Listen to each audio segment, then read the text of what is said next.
A very good evening to all my dear viewers. Welcome to my YouTube channel. This is Arun Giredi here. In today's class, we would like to explain about the next part of break-even point in relation problem. So let us discuss that.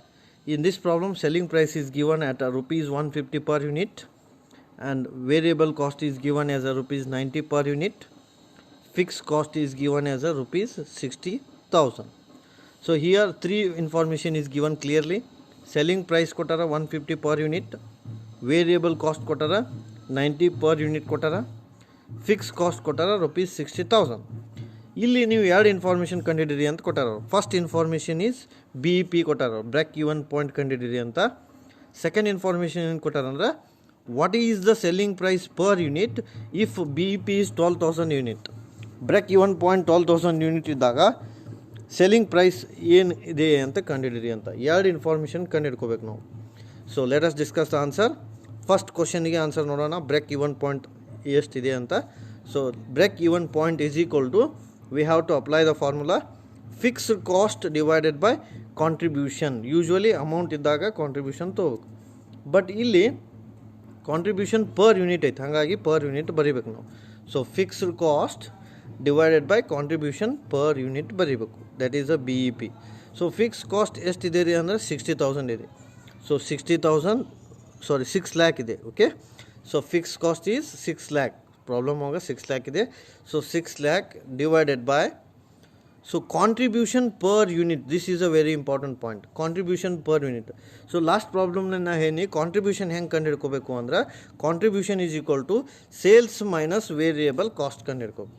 Sales minus variable cost ಮಾಡಿದಾಗ contribution ಸಿಗ್ತೈತಿ.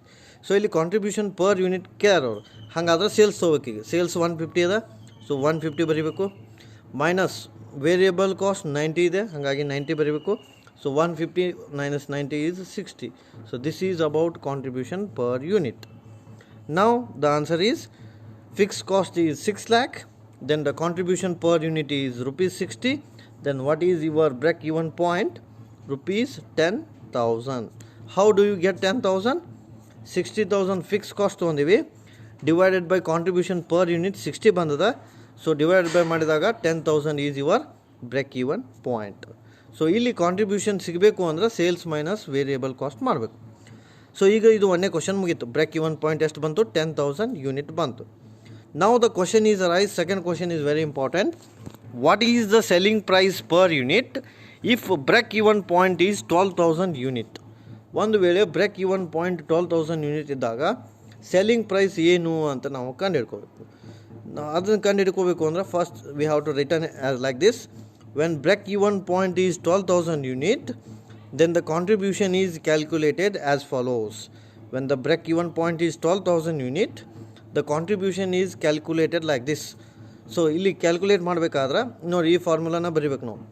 Break even point is equal to fix cost divided by contribution per unit ಬರೀಬೇಕು. ಇಲ್ಲಿ problem break even point ಎಷ್ಟು ಕೊಟ್ಟಾರ? 12,000 ಬಂದೈತಿ. ಈಗ 12,000 ಬರ್ಕೋಬೇಕು. Is equal to fix cost ಎಷ್ಟಿದೆ? 6 lakh ಇದೆ.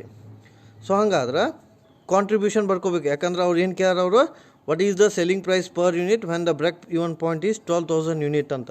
ಸೊ ಸೆಲ್ಲಿಂಗ್ ಪ್ರೈಸ್ ಅಲ್ಲಿ 150 ಇದ್ದಾಗ ಕಂಡುಹಿಡ್ದೀವಿ, ಇಲ್ಲಿ ಸೆಲ್ಲಿಂಗ್ ಪ್ರೈಸ್ ಕಂಡುಹಿಡ್ಕೋಬೇಕು ನಾವು. ಹಾಗಾಗಿ ನ್ಯೂ ಕಾಂಟ್ರಿಬ್ಯೂಷನ್ ಬರ್ತೈತಿ, ಓಲ್ಡ್ ಕಾಂಟ್ರಿಬ್ಯೂಷನ್ ಬರೆಯೋಕ್ಕೆ ಬರೋಂಗಿಲ್ಲ ನಾವು. ಹಾಗಾಗಿ ಏನು ತೊಗೋಬೇಕು ರೀ, ಬ್ರೇಕ್ ಈವನ್ ಪಾಯಿಂಟ್ 12,000 ಇದ್ದಾಗ 12,000 ಬರ್ಕೋಬೇಕು. ಇಲ್ಲಿ 6 lakh ಏನು ಬರೀಬೇಕು ರೀ, ಫಿಕ್ಸ್ ಕಾಸ್ಟ್ ಬರೀಬೇಕು, ಡಿವೈಡೆಡ್ ಬೈ ನ್ಯೂ ಕಾಂಟ್ರಿಬ್ಯೂಷನ್ ನಾವು ಕಂಡು ಹಿಡಿಯತ್ತೀವಿ. So contribution as it is ಬರೀಬೇಕು. ಈಗ ಏನು ಮಾಡಬೇಕು ಅಂದ್ರೆ ಕಾಂಟ್ರಿಬ್ಯೂಷನ್ ನೋಡಿ ಈ ಕಡೆ ಹೋಗತ್ತೆ, ಇದು reverse. So contribution is equal to 6 lakh divided by 12,000 units ಬರ್ತೈತವ. ಸೊ ಈ ಕಡೆ ಬಂತು ಅಂದ್ರೆ contribution is equal to 6 lakh divided by 12,000 unit. So what is your contribution per unit? rupees 50. So ಮುಂಚೆ ಎಷ್ಟು ಬಂದಿತ್ತು ರೀ ಕಾಂಟ್ರಿಬ್ಯೂಷನ್ ಪರ್ ಯೂನಿಟ್? 60 ಬಂದಿತ್ತು. ನೋಡಿರಿ ಕಾಂಟ್ರಿಬ್ಯೂಷನ್ ಪರ್ ಯೂನಿಟ್ 60 ಬಂತು. ಈಗ ಕಾಂಟ್ರಿಬ್ಯೂಷನ್ ಪರ್ ಯೂನಿಟ್ ಎಷ್ಟು ಬಂತು? rupees 50. ಈಗ ನಾವು ಏನು ಮಾಡಬೇಕು ಅಂದ್ರೆ ಆ ಫಾರ್ಮುಲಾ ಪ್ರಕಾರ contribution is equal to sales minus variable cost ಬರ್ಕೋಬೇಕು. Contribution is equal to sales minus variable cost ಬರ್ಕೋಬೇಕು. ಸೊ ಕಾಂಟ್ರಿಬ್ಯೂಷನ್ ನೀವು ಎಷ್ಟು ಬಂದದ? 50. ಸೊ 50 ಆ್ಯಸ್ ಇಟ್ ಈಸ್ ಬರೀಬೇಕು, ಈಸ್ ಈಕ್ವಲ್ ಟು ಸೇಲ್ಸ್, ಯಾಕಂದ್ರೆ ಹೊಸ ಸೇಲ್ಸ್ ಕಂಡು ಹಿಡಿಯಾಯ್ತು ನಾವು. ಸೊ ಸೆಲ್ಲಿಂಗ್ ಪ್ರೈಸ್, ಹೊಸ selling price. So sales minus variable cost is 90. So ನೋಡಿರಿ ಏನು ಬಂತು ರೀ, 50 is uh contribution is equal to sales. ನೋಡಿರಿ 50 is contribution is equal to sales is as it is minus variable cost is equal to 90. So variable cost is equal to 90. So sales minus 90. ಈಗ ಏನು ಮಾಡಬೇಕು ಅಂದರೆ 50 is equal to sales minus 90 ಆಗೈತೆ. ಈಗ sales ನಾವು ಹೊರಗೆ ತಗೊಂಡಿವಿ ಅಂದರೆ sales is equal to 50 plus 90, ಯಾಕಂದ್ರೆ ಸೈನ್ ಚೇಂಜ್ ಆಗುತ್ತದೆ. ಸೊ 50 ಪ್ಲಸ್ 90 ಮಾಡಿದಾಗ ಎಷ್ಟು ಬರುತ್ತೆ ರೀ, 140. This is a selling price, new selling price ಅಂತ ನಾವಲ್ಲಿ ಕರಿತೀವಿ. ಸೊ ಅವ್ರು ಕೇಳಿರೋದು ಅದೇ ನೋಡಿರಿ, ಏನು ಕೇಳ್ಯಾರ, what is the selling price when the break even point is 12,000 unit. So the answer is rupees 140 is the selling price when the break even point is rupees 12,000. When the break even point is rupees 12,000, selling price is becoming 140 ಅಂತ ನಾವಲ್ಲಿ ಕರಿತೀವಿ. So ಏನು ಕಂಡು ಹಿಡ್ಕೊಂಡಿವಿ ಅಂದರೆ ಭಾಳ simple. ಇಲ್ಲಿ first break even point ಕಂಡು ಹಿಡ್ಕೊಂಡಿವಿ. Break even point ಹೆಂಗೆ ಕಂಡು ಹಿಡ್ಕೊಂಡಿದ್ದೀವಿ, ಫಿಕ್ಸ್ ಕಾಸ್ಟ್ ತೊಗೊಂಡಿವಿ, divided by contribution per unit ಮಾಡೀವಿ. ಸೊ ಫಿಕ್ಸ್ ಕಾಸ್ಟ್ 6 lakh ಇದೆ, ಕಾಂಟ್ರಿಬ್ಯೂಷನ್ ಪರ್ ಯೂನಿಟ್ ಅಂದ್ರೆ sales 150 minus variable cost 90. So rupees 60 is your contribution. So 6 lakh divided by 60. So 10,000 unit is your break even point. Next question in Kerala, when the break even point is 12,000 unit, what is your selling price?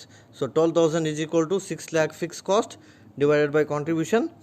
So now let us discuss the next point. Contribution is equal to 6 lakh divided by 12,000. So rupees 50 is a new contribution. So new contribution is equal to sales minus variable cost. So 50 is equal to sales minus 90. Now we got bantana sales. Sales is equal to 50 plus 90. So 140 is your new selling price if the break even point is rupees 12,000 units. So this is the question asked. Okay, remaining we'll see next.